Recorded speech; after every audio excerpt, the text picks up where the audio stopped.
Hello, my name is Owen, and we're going over wound care today. In my opinion, wound care is one of the most interesting things in nursing. Every time the wound care specialist came onto my floor in med-surg, I wanted to be wherever she was going. It's just very interesting to see how the human body is able to repair damage naturally and return back to the normal function. So, this is a picture of a diabetic foot ulcer. These are the most common ones that I've seen. There's not very much like motor vehicle accidents or anything. It's these diabetic foot ulcers. We know how they become. We will learn about diabetes in 133. So we're just going to move right in. So you move up and you see these wounds. What's the goal here? What are we going to do? We need to remove necrotic tissue, prevent and eliminate control of infection, absorb drainage, protect the wound from further injury, and also we want to protect the surrounding tissue from infection or trauma because as we know, wounds don't just stay where they are, they get worse and they can spread or go deeper and affect the tissues and the muscle. So we need to know what we're looking for. We need to differentiate between clean, contaminated, and infected wounds. So most wounds can be considered contaminated. According to our lab book on page 887, they states that all wounds can be considered contaminated.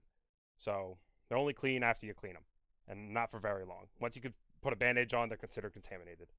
So we need to look out for specifically infection. So what are the clinical symptoms of infection?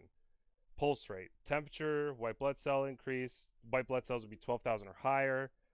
Tachypnea, the wound itself will become more tender and painful. And edema will be forming around the wound. And there'll also be erythema around the wound. It'll be red around the wound. And unless it's in a deep tissue infection, then you won't see that. But we're just working superficial here. So we get to the wound. Now what do we do? Well, cleaning a wound is a clean to sterile technique, what I like to call dirty to clean. So we're gonna get all the dirty stuff off first. So we're gonna do standard precaution. And the reason we do this is it's just already considered contaminated. So, and we're already gonna be cleaning it. So clean will we want to do sterile because we don't want to introduce more microorganisms to the wound to prevent the spread of infection. So we're gonna don clean gloves, and I'm gonna show later in the video create a sterile field and donning sterile gloves for the cleaning. So you're going to take off all the bandages and then you see this. And now you're going to inspect the wound and you're going to document how big the wound is, diameter, what's the color, what's the drainage, the odor. Has it gotten worse? Has it gotten better? You're going to compare and contrast what's the wound's lifespan so far. So we got all the dirty stuff off, removed it in the proper receptacles, and now we got to set up a sterile field and don sterile gloves. Okay, so you already came in, you identified the patient, you began your wound care by taking off all the dirty bandages and properly discarded them. Now it's time to set up the sterile field and don the sterile gloves. So what we're gonna need is sterile gloves, sterile dressing tray, change tray, and this for practice sakes is sterile saline. So first thing we're gonna do is we're gonna open and begin setting up the sterile field. So first thing we're going to do is we're going to be setting up the sterile field. And we're going to open it up. So you're going to grab the flap and open it towards you.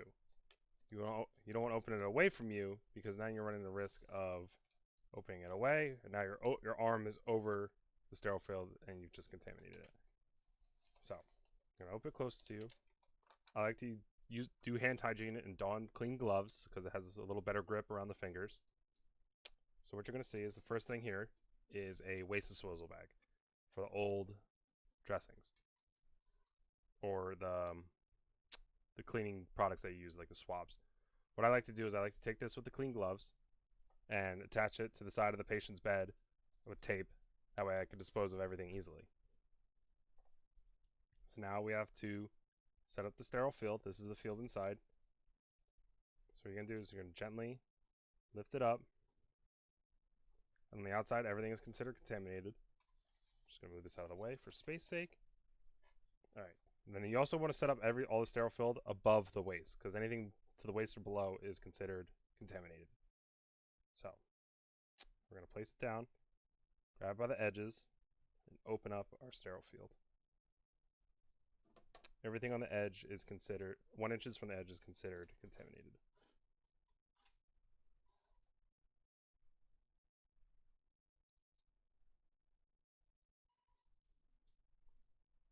Now our sterile field is set. Now we have to don sterile gloves.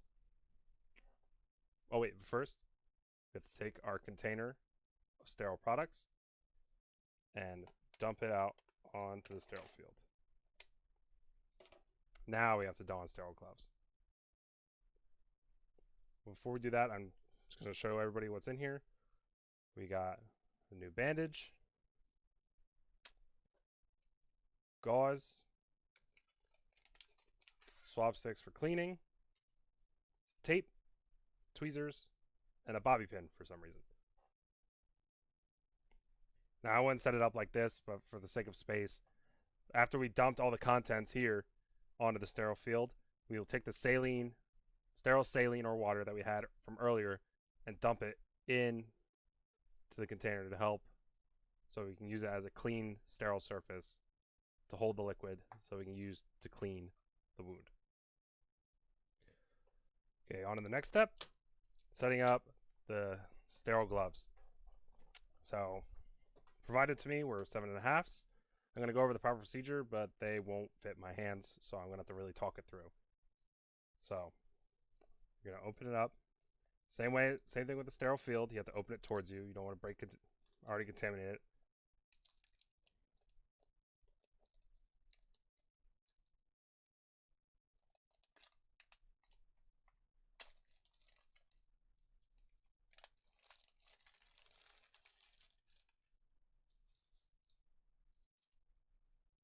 See right here, it says cuff end towards you. We're going to remove it.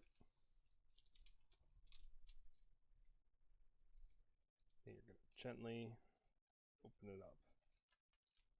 And the same thing as the sterile field, the edges are considered contaminated, so it's okay to touch the edges. Just don't touch the center. Open up the edges.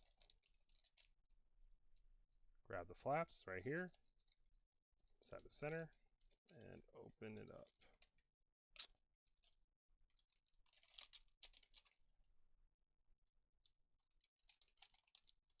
Okay, so this is the part where I'm going to talk it through here because my hands aren't going to exactly fit.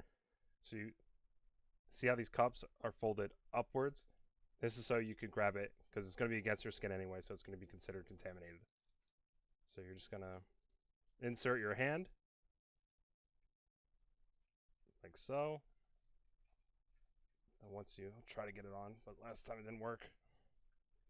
No, it's not working. So what you do is you insert your hand all the way up, and then what they should fit you properly, this cuff should just roll down over your wrist. And then with the sterile gloved hand, now you're free to take your left hand, insert, and now you can grab underneath the cuff for easier application. So now you just slide it on, and then you can slide the cuff down, like, I wish I had a better angle, like that.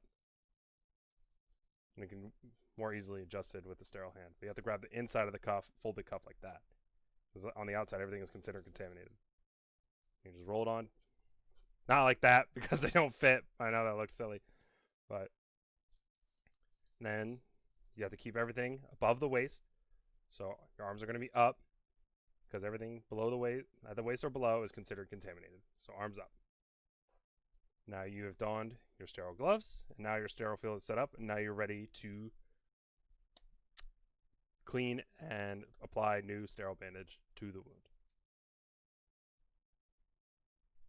Okay, so now we have everything set up. We have our sterile field on. Our sterile gloves are on. We have not broken sterility. Now it is time to clean the wound.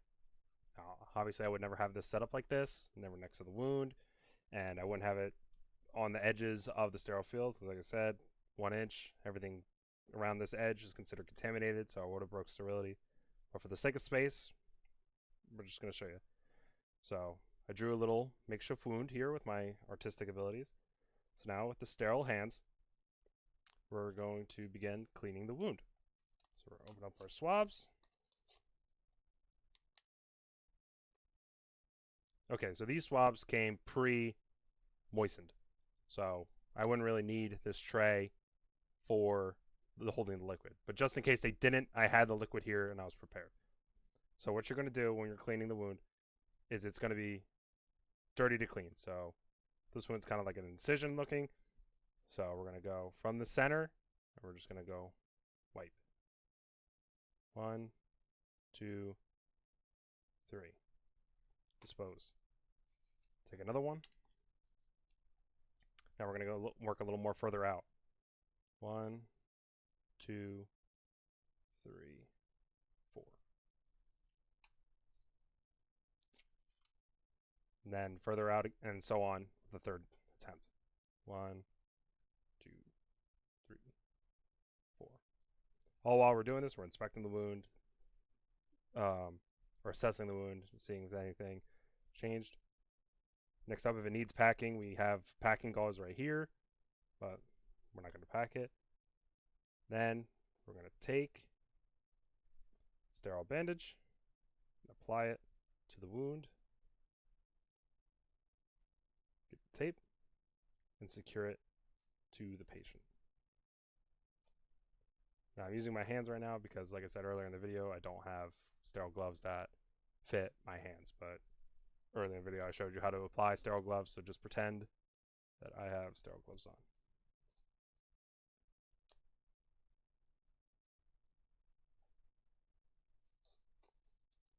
Secure the tape down to the patient.